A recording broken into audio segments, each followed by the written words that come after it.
I give you the Ripper. How you doing, Tim, man? I'm good, man. How are you? Good, dude.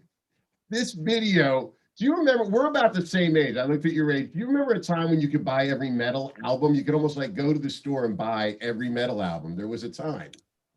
Well, the time is the album would come out what on a Tuesday or whatever it was, and you couldn't wait to go get it. I mean, it was like, oh my god, it's Tuesday. The new Judas Priest record's coming out, and then you're like, yes. And the one time I really remember is going and getting Turbo and coming home. My buddy and I putting it on and going, what is this? Oh, what? Wait, yeah. It was like, whoa, what's going on? wait a minute. What? That was my only, but still, yeah, the days I tell my kids this stuff all the time. You're missing out on, everybody, they were rock stars, man. You never, unless you found out what hotel they were at, you never could see them on, everything they're doing. We lived in an era of, they were rock stars. You saw them in the newspaper, heard them on the radio, or got them in a magazine. That was the only time you saw it. And you would, you'd get that album and even a CD, and you'd open it up and look through it. And it's like, man, you kids are missing out. Now you know what, I mean, my son knows what Ariana Grande's eating for breakfast now. It's like, hey, wait a minute. Yeah, I got thrown out of Catholic school for going to school and hearing that Crew had some new clothes on in the new circus and walking to just going to school, walking the other way to like 7-Eleven. They're just like, wait, there's a new circus out? It's very serious to me. You know what I mean? This is like, it was so fucking cool because I grew up in suburban New Jersey, kind of woodsy area, and you grew up in Ohio, right? Is that where you grew up? Yeah. Akron, Ohio, still in Ohio, more of a little, I'm in Green, Ohio now, but yeah, so same thing. So you're tucked away, like that first Queensryche EP coming out to me was like, I just found it. Like I said, I just bought that because it was a metal record. I didn't know how good it was going to be. It was just a metal record, Oh, we did that. I would go with a buddy, his had some family that moved to Rochester, New York, and we would go to House of Guitars there in Rochester, New York, and the whole basement or whatever was like this giant basement of vinyl, and you would just look, you would go and shop and look at it. But, okay, I'll get them. Never even hearing of the band. You just get it. I remember I bought one called Purgatory, and ended up there from Cleveland. And yeah, you would just go shopping and get, that Queensryche when it came out, man, oh man, that was like, holy crap, this thing is great. And then you went to see him open for somebody, and the drummer had fucking chains on his drum set. It was like, yes, this is great. Yeah. And then to where I grew up in New Jersey, so there was a big divide in metal. Like you had the Us Festival area, I call it, where Preist and Crew, and it was all metal, and everybody could coexist. But then it started going Rat and Motley, which I loved, along with. But you had to pick a gang in my school. You had to pick a team, or you get killed. You had to pick a way to go. Yeah. Well, at that era, I think those bands could mesh. I think the Rats and the Motley Crues at that time, Cinderella. Yeah. I mean, even in that might have been Lizzie Borden, kind of, but they to me, they still fit. A few years later, they didn't fit so much because they changed. But yeah, man, mine was, you had your metalheads, and then you had your guys listening to Police and Duran Duran. So it was kind of like, you know what? But then I got older and I realized I kind of liked those bands. Really hated them. I hated them in the 80s, man. I'm like, oh my God, that is sissy stuff. Even bands like Journey, to me, I'm like, that guy sings like a girl. And now it's like I'm probably listening to more Journey than I am other stuff. So it's just kind of like, what happened? It's so funny. You were just like all gung ho. If someone like the Police, you're like, oh man, that was terrible. Now you get older, you're like, yeah, that's good shit. Yeah, because one time I was in I forget, Black Market Music in LA, and I saw the guy from Crowded House, and I felt an anger at him. And I was like, my anger is that as a kid, his videos were in the way of like the Maiden video, the Priest. He's just sitting waiting for those videos. Now it was good, but like you say, then you were like pissed. Like that was us. Yeah, it was funny. What a difference. I mean, I'm listening to Metal Church, and then that guy's listening to whatever the police were saying at the time. Like, man, this is but you know what? I think back to that, we were all friends, and but there was that like this or that or the other, and. Well, I don't know if you had it in Ohio, but you would have been the nightmare because you would have just desecrated everybody with your voice. But the battle of the bands, literally the battle where you battled each other's bands. Did you have that in high school growing up? Yeah, we had one. We lost one day, and it really made me angry. We lost to a cover band, and we were original at the time, so that really pissed us off. But oh yeah, you always had them. It's funny because I'll still meet people back then. I go, man, because I was about 30 pounds, a big kid with this big permy hair, and I definitely wasn't wearing no spandex when all the bands were wearing spandex. I wasn't wearing any spandex because that was not going to be too appetizing for me. So but I would get on stage and start singing back then, and people would be like, holy crap. Oh man. And I still talk to local musicians because I'm still local and I still have the same friends, right? But I'll see someone out and they'll be like the guy who was in D band. And he'd be like, man, the first time I saw you and heard you, were like, who in the hell is that guy? But it was funny because they'd probably look up on the stage and go, yeah, he ain't going to make it. Oh, man. Look at that one. He ain't going to make it, So, look, I know what it must have felt like to be on the other side. It's just a nightmare. I mean, we had a guy in town that could hit the note and take hold of the flame. And what do you do with that? It's just insane when you. Yeah. I mean, I always say with guys like you, if there's not a lot of guys like you, how do you ever leave the house? I would just sit home and sing the phone book to myself with that voice. I'd just be so. Well, I kind of do now because I sit at home in my studio and sing for people all over the world. Like I've been singing these, that's what happens when COVID hit. I couldn't leave. So I started, I announced one time that, hey, I can guest on your record. I can be a guest singer and do a tune. So then it just kind of opened the floodgates. I've been singing for this band called Pyramid. I started with one song, and I think I'm on about my 18th song now for this guy. He just keeps sending them to me. Oh, man. And it's a prog rock, hard rock band, and they're really killer, kick-ass songs, but they're all over the place. But I sit here and sing all day long, so it's really fortunate because I'm looking at my laptop's open. That's how I'm getting light. It's actually on a session right now, and they're all over the place. They're from like a glam kind of a band to a hardcore kind of a vocal to I did something from Jesus Christ Superstar. I mean, it's like the whole gamut, and luckily my voice could do it, and what's great about these this Pyramid is I'm writing the song right now that wasn't instrumental, so there's no verse chorus. It's like no repeating parts, so I just can one part sounds like David Bowie, the next part sounds like Pantera that I'm singing, so it's kind of cool. But I guess I almost kind of sing to myself by doing the phone book now. I just sit in here and get paid to do it. That's amazing, man. And prog rock, wow. I feel like a lot of my boys back home in Jersey love Dream Theater. They were like I don't know that is prog rock, but that's the ultimate progressive rock band for them. That's a pretty that would have been the big heavy metal one, wasn't it? I mean, one of my first bands, Winter's Bane, got to open. That was our kind of break locally. We got to open for Dream Theater when Pull Me Under just came out. Oh. And I was, like that song just hit on MTV, so they played. But I was never I love the cool thing about me doing this prog. First of all, I got to try to find where to sing because the tempos and changing things are all over the place. So you're going, okay, where do I come in at? It takes me a while to write. I get it, yeah.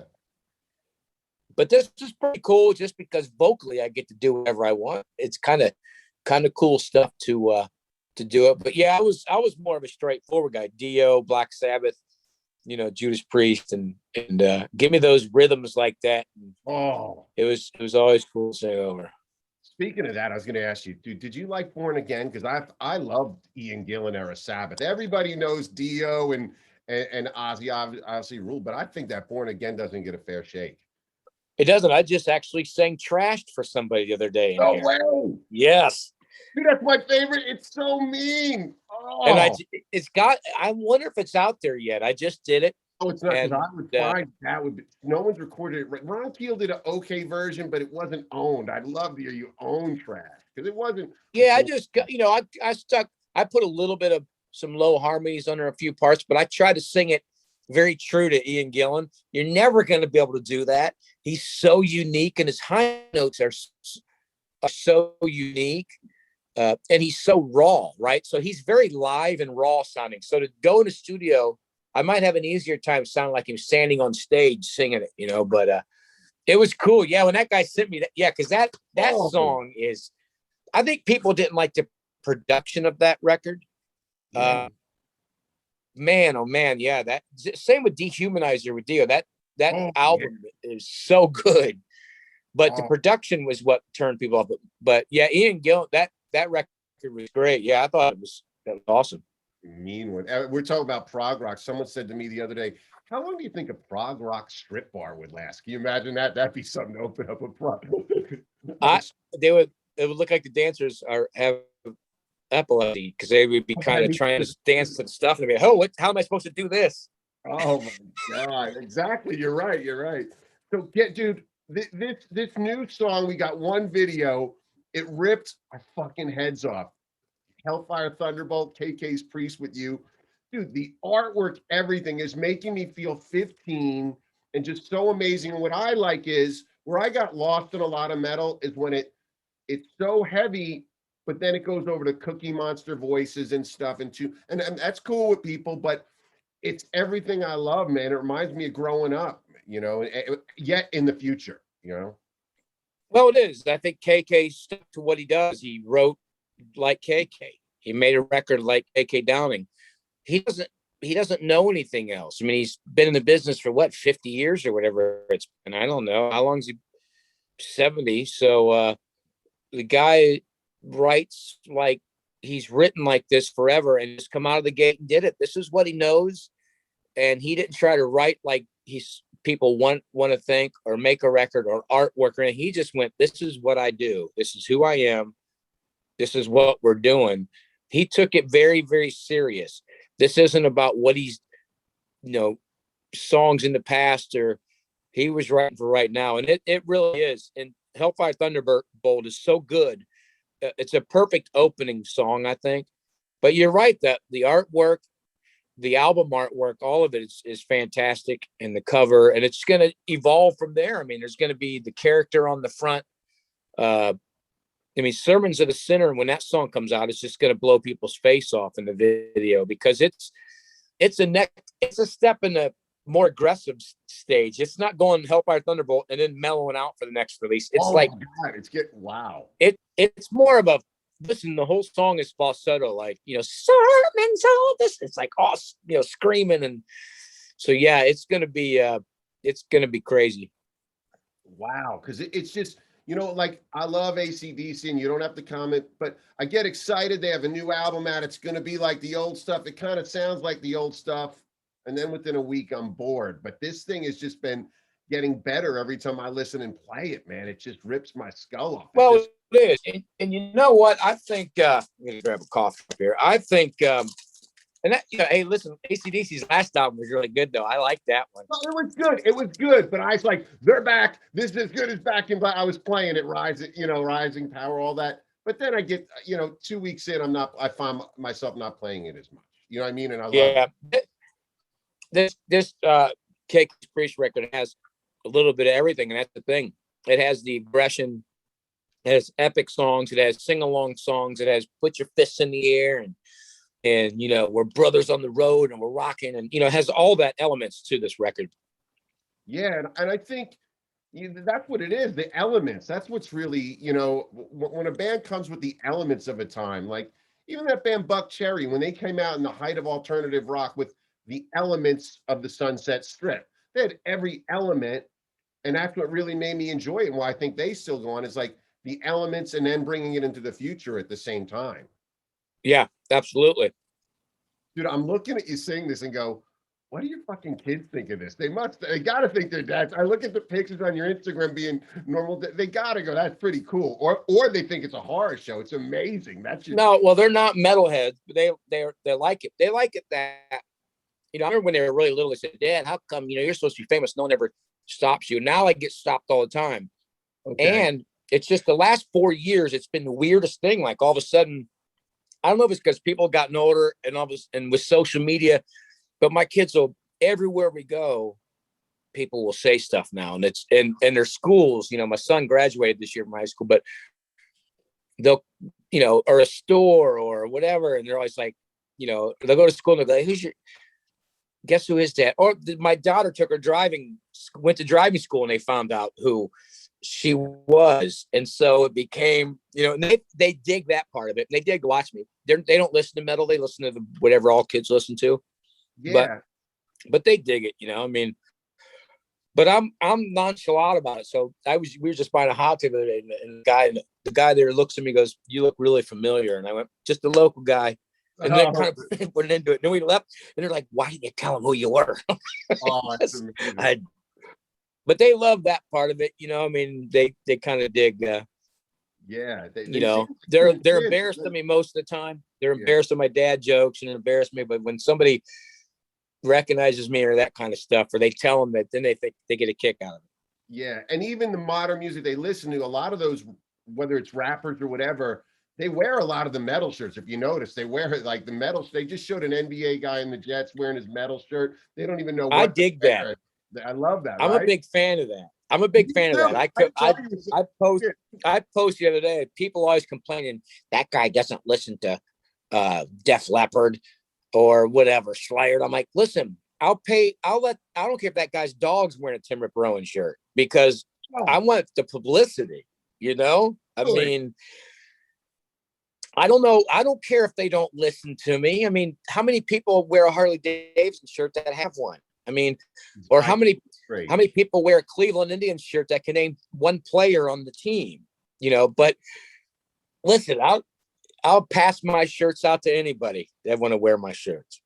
I can't believe when someone's mad about it. I'm like, listen, heavy metal is a dying breed. I mean, it's not something that's out in the mainstream. You better hope you want all these people to wear that stuff.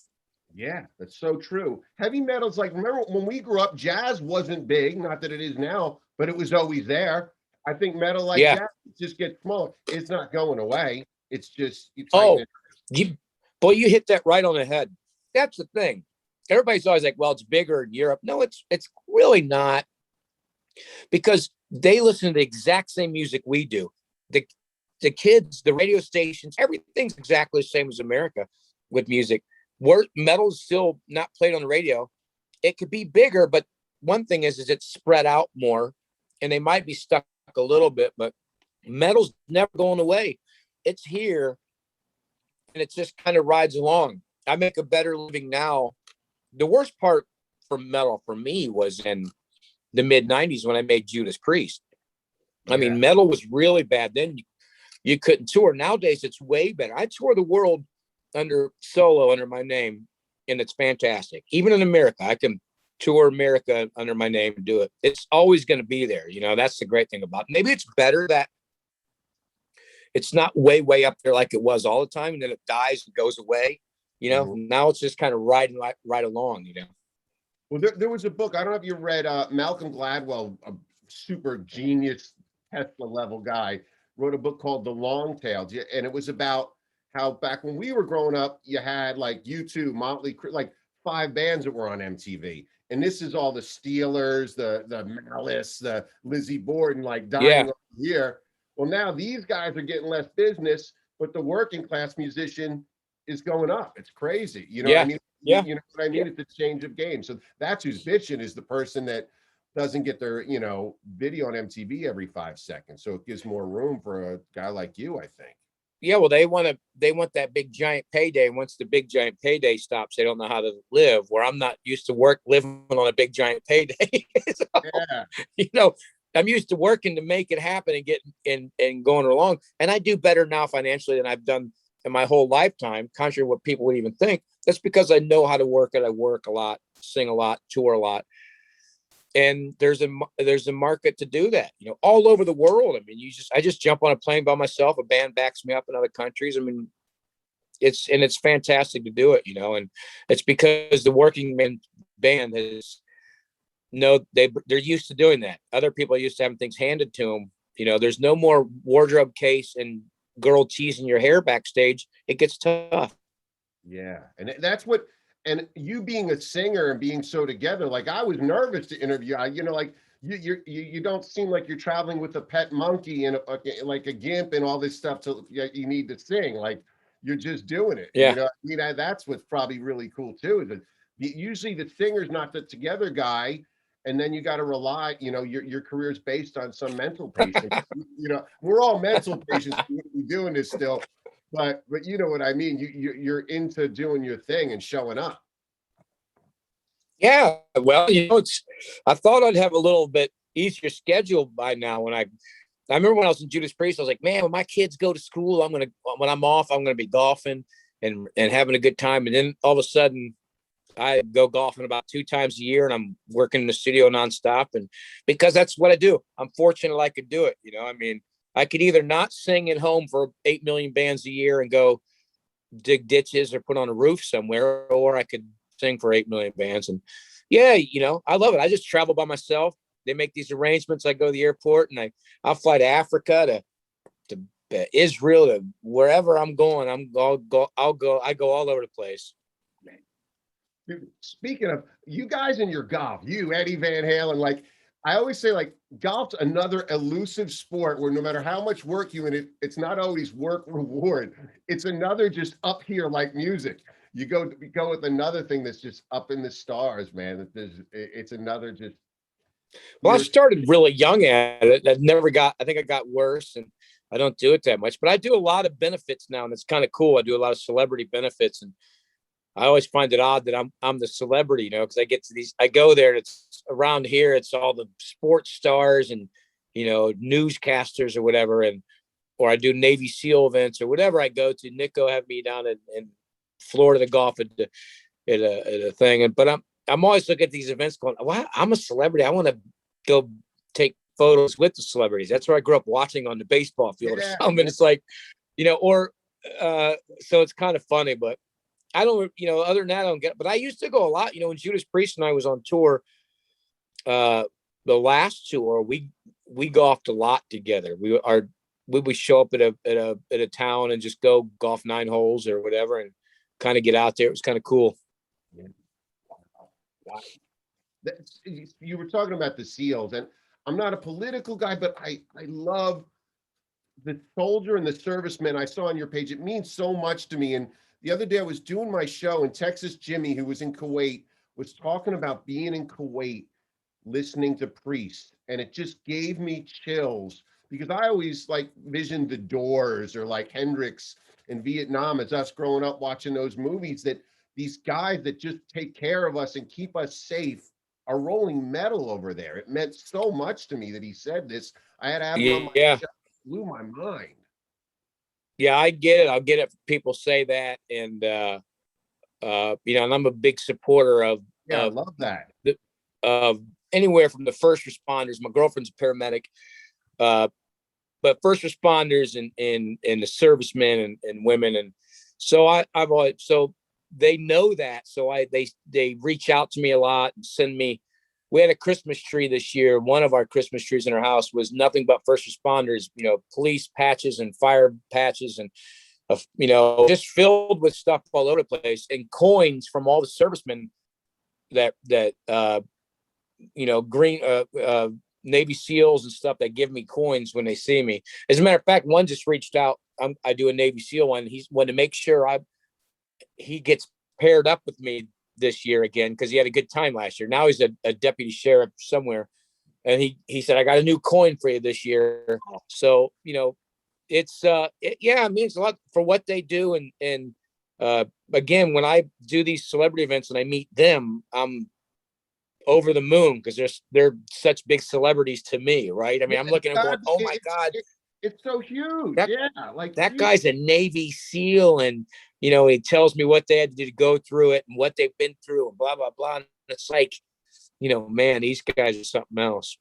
It really is. And they're saving a lot. I mean, music is great, but they're saving lives. And like this woman on our thread, Monica, she was talking about doing surgery on the battlefield. She's a doctor to get killed, and she's listening to Home Sweet Home. It just blew my mind because I think of the Doors, the end, not our generation, and it just blew my mind. And I love that you support that so much, man. What do you say that about? There's the guy when my daughter was taking her driving test. Is older guy who was, when I went to pick her up, and he gets out of the car and goes, "Hi, Tim, your daughter did great." He goes, "By the way, I'm a big fan." And he's older, and then he was talking and talking. And then my daughter goes, he was a nurse in Vietnam.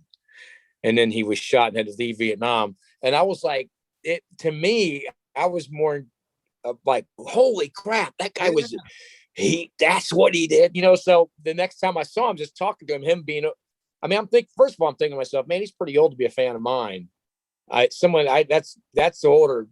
But then he was telling me all the stuff about me, but I was like looking at him going, wow, I can't believe that's what you did. That is crazy. That is amazing. So I told my daughter, I said, what amazes me is he was a nurse in Vietnam. I said, that is something else.